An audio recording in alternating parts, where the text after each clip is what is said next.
Hey guys, ito yung kasama namin. Pare-order. Paano mag-apply sa Foodpanda, pre? Anong requirements? Anong requirements? Marami, siyempre. Ano? Bigyan mo na ng link. Bigyan ng link.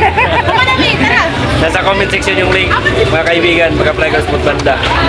So, kailangan sa Foodpanda, NBI, di ba? NBI.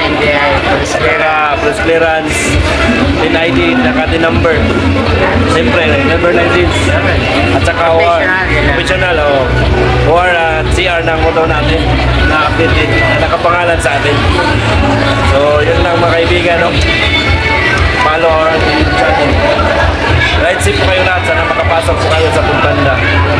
Kami po ay isang Foodpanda sa Bye Leyte. Shout out sa lahat ng mga Foodpanda rider dyan na nakapasok gamit yung link natin.